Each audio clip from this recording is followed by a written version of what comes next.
नमस्कार, आप देख रहे हैं टीएनपी न्यूज। मैं हूं आपके साथ दीपिका ओझा। पश्चिमी यूपी को फतेह करना ही बीजेपी के लिए सबसे मुश्किल माना जा रहा था।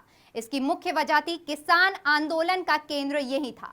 समाजवादी पार्टी और आरएलडी का गठबंधन भी हुआ। इसके साथ ही लगातार बीजेपी नेताओं के विरोध की भी खबरें आ रही थीं, लेकिन चुनावी नतीजों में कुछ ऐसी तस्वीर देखने को मिली जिससे ना तो यहां किसान आंदोलन की धार दिखी और ना ही सपा आरएलडी का गठबंधन का असर दिखा। देखिए एक खास रिपोर्ट।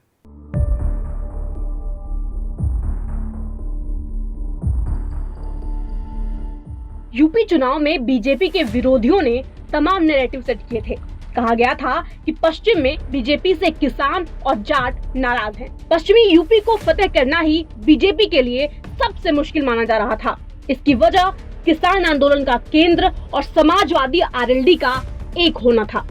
इस गठबंधन के साथ ही बीजेपी नेताओं के विरोध की खबरें भी आ रही थी, लेकिन चुनाव के नतीजों ने विपक्ष के सारे किए कराए पर पानी फेर दिया।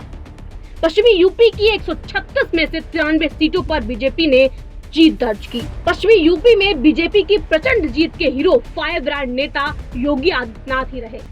वह यूपी में बीजेपी के सबसे बड़े कैंपेनर भी रहे, लेकिन सीएम योगी के अलावा पर्दे के पीछे इस बम्पर जीत के कई और हीरो भी रहे, जिसमें सुनील बंसल, संजीव बालियान और लक्ष्मीकांत वाजपेयी ये तीन ऐसे चेहरे हैं जिनकी खूब चर्चा हो रही है। ये वही लोग थे जो पन्ना प्रमुखों, शक्ति केंद्र प्रभारियों और सोशल मीडिया वॉलंटियर्स में जोश भरते रहे।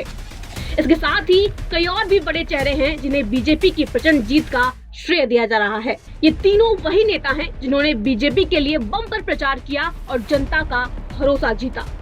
बहरहाल इन तीनों की खास रणनीति की वजह से पश्चिमी यूपी की 136 में से 93 सीटों पर कब्जा कर बीजेपी ने अपना परचम लहराया और किसान जाट मुस्लिम समीकरण का विपक्षी दांव फेल कर दिया।